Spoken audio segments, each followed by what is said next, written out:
It's mid-year 2023, and what is happening to the Atlanta housing market?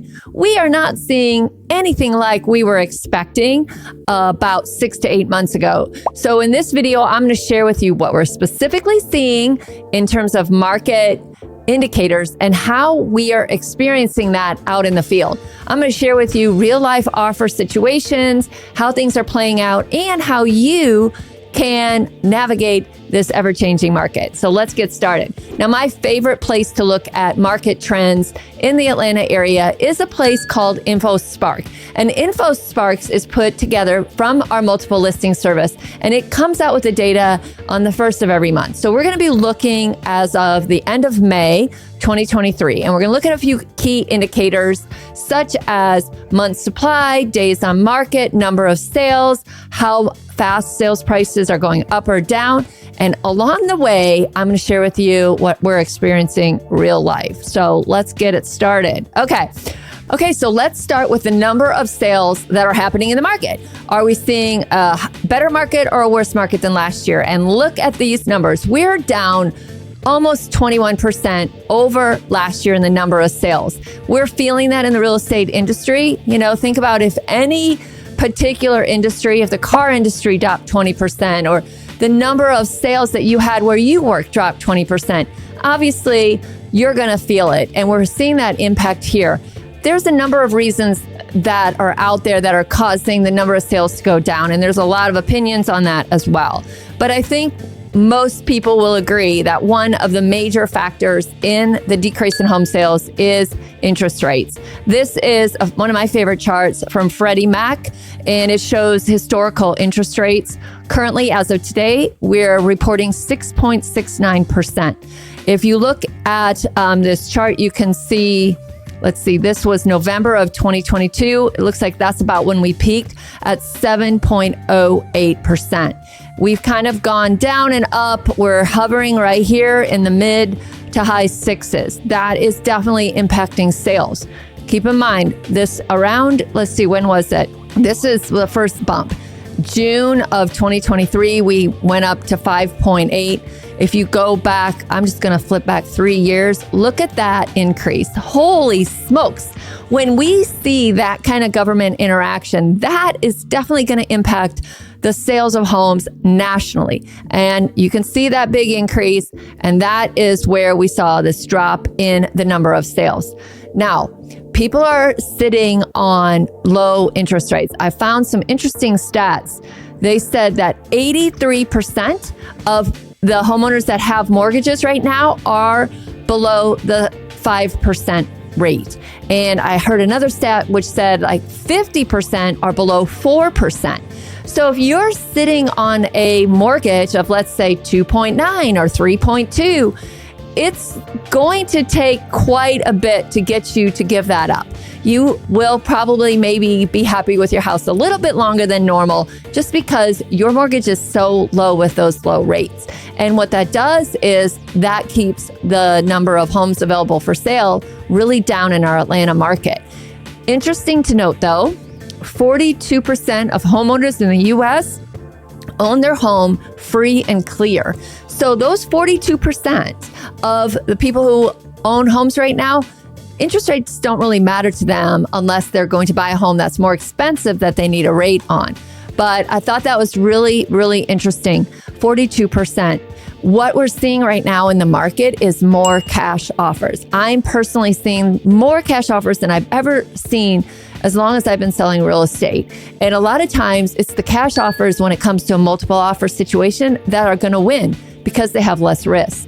So lenders are having to offer programs to home buyers that don't have $1 million sitting in the bank who need a loan. And so there's a lot of different ways that we can structure how you make your offer that will make it appear that you're offering a cash.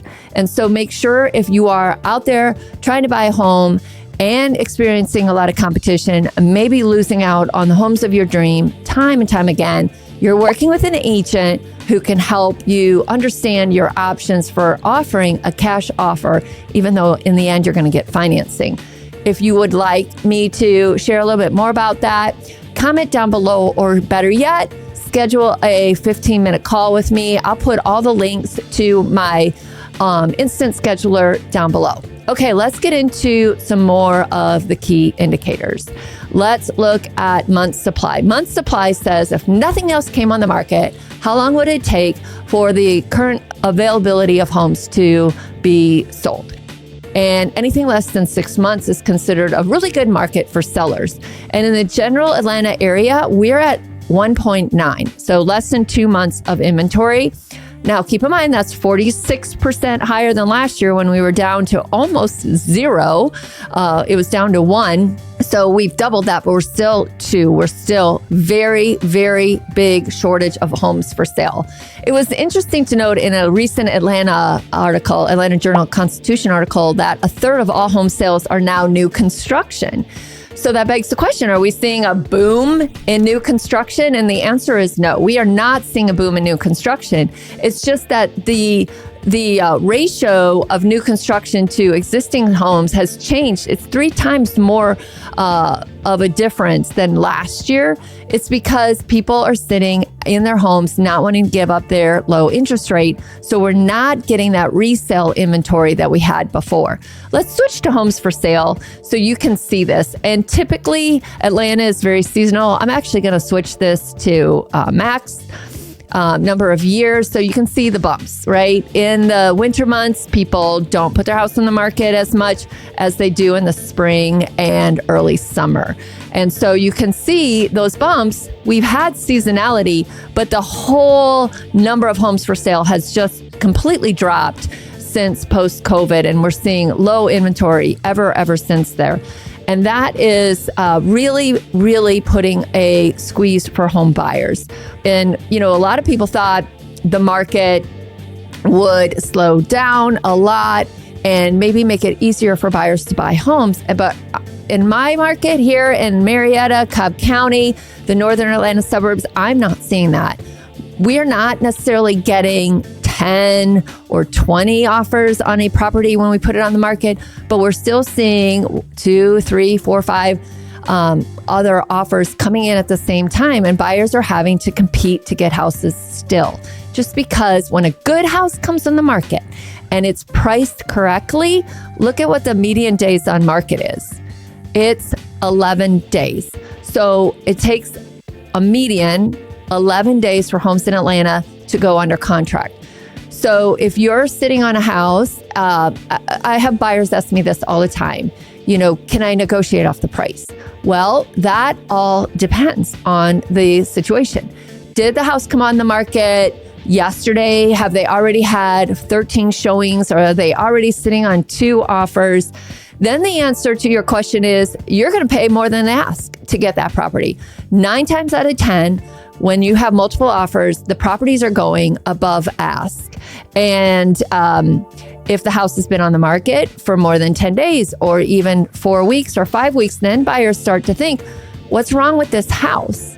Chances are it's the price. The price is too high. If you're not getting an offer in 10 days, you need to look at the price, the condition of your home. You need to look at the marketing that your agent is doing to list your property. Did they take pictures of your beautiful home with their iPhone? Are the pictures dark? Are they vertical instead of horizontal? Are they good quality photos? Make sure you're working with an agent who's going to invest their money to make sure that your home is seen in the best light to as many buyers as possible. Because if they're not, and you're on the market for more than 10 days, you need to wonder what's going on here. Let me look at the next indicator that I wanted to show you, the sales price as a percent of the original list price, of the last original list price. Currently in Atlanta, we're at 100%. So most of the time, the median is 100. So that means there's homes that are selling above 100 and homes that are selling below 100, but the median is 100. Let's look at the average. The average is 98.7%. So that's down 4% from last year. Last year, at one point in May of last year, the average price was 103% higher than the list price. So you need to understand how this is impacting whatever area you're making an offer in. Right now, I'm talking about greater Atlanta area. So each area of Atlanta, whether it's a specific school district, even a particular neighborhood or a particular price range, each of those areas are going to have different market indicators. So make sure your research, make sure your agent can show you these numbers so that you have a better understanding of, what's typical in my market. Right now in Greater Atlanta, it's 98.7. But if we switch this to, let's say, Marietta, it's 99.9. So, I think it's important that you understand that. If you want me to run a report or walk through this for your particular area, whether it's where you live and you want to sell your house or where you want to buy, again, just go down to my Calendly link. We can do this in about 30 minutes and we can just do a Zoom call and I'd be happy to help at no charge. Okay, let's go back to some more indicators. We're almost done. Everybody wants to know what's happening to prices. We've got low inventory. We also have good buyer demand. Even though a lot of homeowners are sitting in their house not wanting to move, we still have people moving to Atlanta. Atlanta is an area with strong job growth, and a lot of people are being attracted to the Atlanta area because of the climate, the culture, and also, believe it or not, the cost of living. Because even though our prices have gone up, our prices are still lower than a lot of the other major metro markets in the United States. Lower than California, lower than New York, lower than Chicago. And I have people ask me, well, how much higher can prices go? Eventually we're going to have a bubble. Well, folks, as long as we have inventory that's only 1 month of supply, 1.4 months of supply, we're still going to have, actually, this is Marietta. Let me switch to Greater Atlanta. All right. Yeah. Our month supply is less than 2 in Atlanta. As long as it's less than 5 or 6 months, we're still going to see that pressure to make prices go up. If you look at prices, sales prices, you can see how over the last, I don't know how many years they've been going up, up, up. I'm just going to switch this to 3 years. We dropped. Atlanta prices are seasonal. Okay. So it seems like prices tend to go a little bit down in the winter months. And I like to also look at price per square foot. So you can see price per square foot has gone up. They dropped after the Fed announced the mortgage rate. I think we didn't talk about that. Remember we saw this mortgage rates were here and then they popped up. So that's where you can see the price per square foot went down over the last half of last year, but prices have been slowly going up ever since then. Where do I think it's going to go? I think it's going to keep going up. Guys, I do. I don't see enough inventory out there to satisfy the demand that we're experiencing. And also taking into account, I saw this article that was written June 15th from the Mortgage Reports, and Freddie Mac's chief economist is saying, hey, with economic growth is slowing, we are seeing a tightening cycle of monetary policy, which is reaching its apex, which means they're expecting mortgage rates to decrease. So if you're waiting, this is really important. Please listen up. And then I'm going to close with this. If you're a buyer and you're waiting for this, you're waiting for these lower interest rates, that's great, except for when that happens, what do you think is going to happen to prices in Atlanta? We don't have any sort of relief coming for our inventory problems. They're not building homes fast enough. More people are moving here. People are still sitting on those low interest rates, not wanting to move. So we're still going to have a tight inventory, but all of a sudden, as soon as interest rates start dropping, we're going to have more buyer demand. So instead of 1 or 2 offers on a listing, I anticipate we'll have more competition. So what you save, this is just my opinion, what you save by waiting for a lower interest rate, you're going to lose in having to pay a higher price.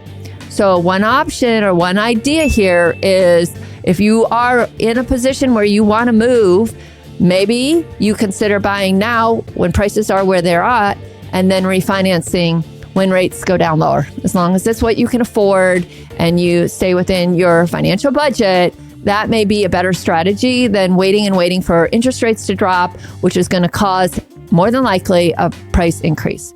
This is my opinion, but I would really love to hear yours. Please comment down below.